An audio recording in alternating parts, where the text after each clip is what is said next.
네, 지금 신부님께서 이렇게 각 신비에 대해서 요일에 바치는 방법에 대해서 설명해 주셨는데, 사실 제가 오늘 이제 신부님 오신다고 그래서 많은 분들한테 이제 질문을 좀 받았어요. 예, 저 열심히 하는 MC입니다. 그래서 좀 질문을 받았는데, 구일기도 하시는 분들이 상당히 많이 있어요. 신자분들 중에 많이 있어요. 근데 신부님 말씀해 주신 것처럼 목요일에 빛의 신비를 묵상을 해야 되는데, 1일차, 2일차 이렇게 순서대로 가다 보니까 저는 목요일날 보통의 신비를 바쳐야 되는 경우에 봉착하게 되는 거죠. 이럴 때 그럼 어떻게 해야 되는 거냐? 이거 좀 다를 수 있거든요. 저도 그런 질문을 좀 많이 받기도 하거든요. 근데 그럴 수 있을 것 같아요. 왜냐면 혼란스러울 수 있는 것이 요일을 정해져서 요일에 맞춰서 해야 하는데, 구일기도는 또 이게 다르게 간단 말이에요. 그러니까 그렇죠. 서로 충돌되니까 그럼 어떻게 하면 좋겠습니까? 근데 사실 그런 거 있어요. 교회법에도 그렇지만 일반 교법이 있고 또 지역 교회법이 있어요. 이 지역에 맞춰서 또 저희들 상황에 맞춰서 또 바뀌는 게 있는데, 우선적인 것은 지역입니다. 만약에 지금 여러분들이 일반적으로 저희들이 묵주기도의 요일을 지금 제가 말씀드린 것은 어떻게 보면 교회에 정한 것은 전체 그냥 상관없이 보편적으로 보편적으로 이렇게 요일을 맞추면서 우리가 기도하는 의미를 좀 드러내기 위해 설명을 해주신 것이고, 구일기도 같은 경우는 특별한 기도예요. 그 기간 동안 바치는 기도잖아요. 9일부터 시작해서 54일까지 쭉 간다고 하면 그 1차별로 쭉 따라서 하는 것이기 때문에, 그때는 여러분들이 뭐 물론 5단 묵주를 바치는 것이 중요하기 때문에 꼭 그렇게 안 해도 되지만, 제가 드리고 싶은 말씀은 거기에 따라서 그냥 하시는 게 좋겠다는 것이죠. 저희들이 일반적으로 제가 아까 설명해드린 요일에 맞춰서 기도하는 것을 말씀드리긴 했지만, 구일기도는 특별한 경우이기 때문에 특별 기도 지형으로서 여러분들이 그 기도 책에 나와 있는 대로 순서대로 하시는 게 좋다는 것이죠. 또 하나 같이 드릴 질문이, 54일 기도, 이제 9일 기도를 하다 보면 환희, 고통, 빛의 신비, 영광의 신비 이렇게 순서대로 하게 되는데, 대부분의 신자분들이 이제 시간을 정해놓고 뭐 저녁 9시에 이렇게 하시잖아요. 예를 들면. 근데 그렇게 하시는데 일이 생겨서 깜빡하고, 내지는 뭐 다른 바쁜 일이 있으셔서 9시에 못하고 그날 넘어갔어요. 그럼 그 다음날 환희의 신비, 고통의 신비를 두 번을 다 바쳐도 되는지, 아니면 이걸 처음부터 1일차부터 다시 해야 되는지, 이런 질문을 하시는 분들도 은근히 많아요, 그거. 네. 그래요? 네. 저는 실제로 다시 했거든요, 처음부터. 저도 그런 경험이 있어서. 중간에 하루가 빠져가지고. 네, 제가 청원기도 입시를 하고 감사일기도 15일, 16일차에 빠져서 청원기도부터 다시 했어요. 근데 이렇게 해도 되는 건지 뭐 잘못하면 끝이 없겠네. 그 되게 오래 걸려요. 그래서 기도가. 저는 이 54일 기도 같은 이 기도에 있던 책에 나와 있는 것은 저희들이 청원과 감사를 드리면서 쭉 저희들이 지향을 두고 기도하는 것이거든요. 근데 이런 것이 보면 이 9일이라는 채워진 숫자, 완성의 숫자를 우리가 기도 안에서 드러내는 것이고, 그 정성을 표현하는 것이에요. 근데 중간에 좀 빠졌다고 하면 저는 그건 선택이라고 생각할 수 있습니다. 빼고 그 다음날 원래대로 맞춰서 할 건지, 아니면 그냥 그 빠진 상태에서 원래 빠진 것을 그냥 이어서 쭉 하면 어떨까 싶은 생각도 들기도 하거든요. 왜 그 말씀을 드리냐면, 저희가 묵주기도 바칠 때 한 3단 정도를 바쳤어요. 근데 제가 갑자기 급한 일이 생겨가지고 묵주기도를 계속 이어서 못해요. 그러면 내가 기도를 끝내야겠다 할 수도 있고, 아니면 금방 일 보고 바로 와서 이어서 해야지. 이어서 4단부터 다시 또. 그럼 이어서 한다고 하면 지금 잠깐 멈췄다고 해서 갔다 와서 또 첫 단부터 하는 게 아니잖아요. 잠깐 멈춘 것이니까.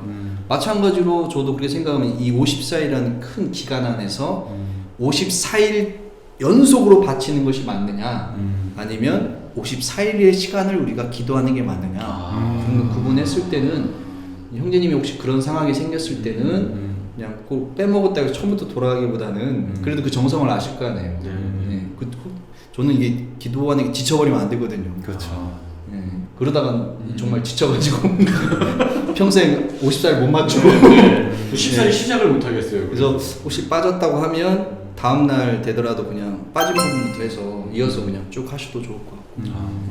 이 방송 보시는 분들 좋은 팁이라고 말씀드리긴 좀 뭐하지만, 그런데 혼란을 느끼면 좀 이렇게 좀 정리를 해두고 싶은 한번 거죠. 생각해 볼 수 있는 방법이 되지 않을까 싶은 생각이 듭니다.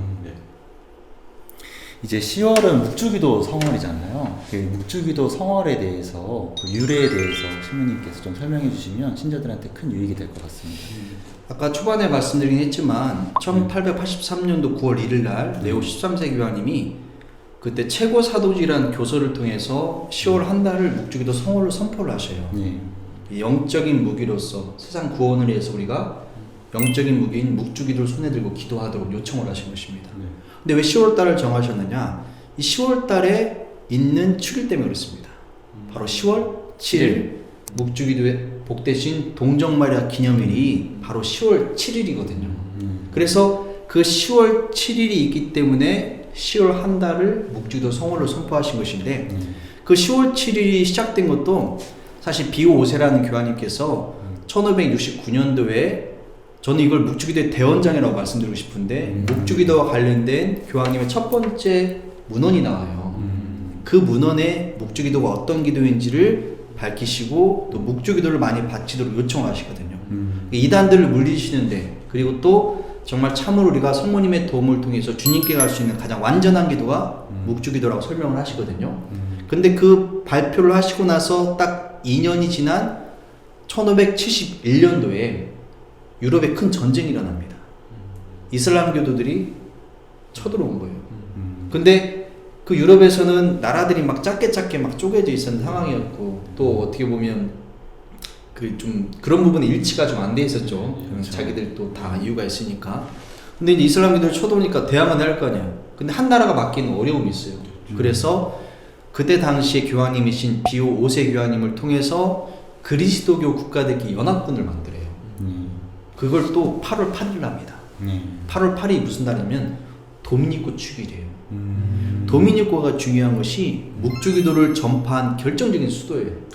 온 세상 도미니코 수도를 중심으로 물론 도미니코 성인께서도 이 묵주기도의 시작을 1214년도에 성모님께 직접 이 기도를 받았다고 말씀드릴 정도로 그리고 당시에 알비파라는 이단이 크게 막 다 퍼져 있을 때 신자들에게 묵주기도를 전하면서 그 알비파 이단을 몰라내고 그 다음에 이 도미니코 수도원을 창립하시거든요. 그리고 그 수도원의 중요한 것, 그 중에 하나가 바로 묵주기도를 전하는 것이었습니다.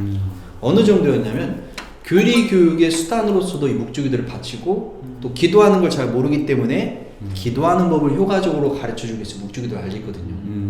근데 이 비오 5세 교황님도 도미니코의 출신이에요. 예. 그래서 우리 교황님이 교황복이 왜 백색인지 아시냐? 이게 바로 비오 5세 교황님이 도미니코 수도복을 입으면서 당신이 교황복을 따로 교황복으로서 맞춘 것이 아니라 당신은 수도복을 예. 이 양반이 좀 특별한 것이 교황이 되면 교황 어떤 뭐 취임식이라고 해야 하나? 그걸 할 때 그 자리에 오를 때 막 굉장히 큰 잔치를 벌였는데 이 양반은 그런 거 없이 그냥 그 돈으로 가난한 사람들 나눠주고 교황님 입으셔야 제의나 그런 것도 그냥 선임 교황들 입던 것들 입고 혹은 자신이 원래 입던 수도복을 입으면서 맨발로 로마를 다니면서 기도를 하시고 또 그러한 돈들을 정말 가난한 수도에나 정말 필요한 그들에게 나누어주면서 사셨던 분이기도 하거든요. 온전히 그러한 것들이 정말 이분의 삶도 그렇지만 또 우리 신앙인들이 무엇에 의지하며 살아야 할지를 말씀해 주신 분이에요. 그래서 8월 8일 날 도미니코 축일 날 신성 동맹을 맺습니다. 그리스도 국가들끼리. 그래서 예, 연합을 해서 나가자. 근데 교황님이 강조하신 뭐냐? 우리만으로 되지 않는다. 성모님께서 우리를 도와주셔야 한다. 그렇기 때문에 한 손에 무기를 들었던 한 손에 영적인 무기 묵주를 손에 들고 전쟁에 나가도록 합니다. 그리고는 그리스 해안 바로 레판토라는 곳에서 전쟁이 벌어져요. 그 전쟁이 유럽 역사에 정말 중요한 레판토 해전이라고 하거든요. 역사 시간에 배우면 한번 들어본 것 같아요. 네. 그게 레판토 해전이 딱 이슬람 문명의 대충돌이라고 하거든요. 그때 충돌의 어떤 결과로서 아직 근대 시대가 완전히 바뀌는 그런 엄청난 전쟁이었다고 말하는데 그 전쟁이 정말 터지는데 교황님은 모든 신자들에게 이 전쟁에 승리하기 위해서 성모님의 도우심을 청하면서 묵주기도를 바치도록 요청을 합니다. 그리고 실제 전쟁이 벌어지자마자 누구보다도 먼저 성모님께 전쟁에 대한 소식을 듣게 됩니다. 전쟁에 뭐했다? 승리했다. 비오 5세 교황님은 누구보다도 먼저 그 소식을 듣게 돼요. 그리고 실제 전쟁이 5시간 만에 신성동맹을 맺었던 그리스도교 국가들이 승리를 해요. 그게 바로 레판토 회전이라는 바로 그 유럽 역사에 굉장히 중요한. 그래서 세계의 축이 이슬람에서 유럽으로 넘어왔다, 그리스도 국가로 넘어왔다고 말을 하기도 하는데, 근데 이 전쟁에 승리한 것을 세상 사람들은 바로 그 국가들이 힘을 예, 그리고 정말 예, 강력하게 그런 것들이 뛰어났기 때문에 이겼다고 하는데, 사실 많은 사람들은 이슬람 국가들이 오랫동안 전쟁을 준비했고 이 그리스도 국가들은 정말 갑작스럽게 연합군을 결성했기 때문에 사실 어려움이 더 있죠. 그렇죠. 예. 근데 그 승리를 거두면서 아, 이건 우리의 승리가 아니라 성모님께서 우리를 승리하게 해주셨다. 그래서 그 승리한 날이 바로 10월 7일이라는 것이죠. 그래서 그날을 승리의 모 기념일로 정했다가 나중에 이 승리는 묵주기도를 바치면서 어머니께서 우리를 도와주시기 때문에 후에 오늘날 이름이 묵주기도의 복되신 동정마리아 기념일을 보내게 된 것입니다. 10월 7일이기 때문에 10월을 우리가 묵주기도 성월로 보내는 것이고, 그 성월이 바로 지금 오늘날 보내는 저희들이 예, 지금까지 쭉 이어지고 있는 것이죠. 채널 구독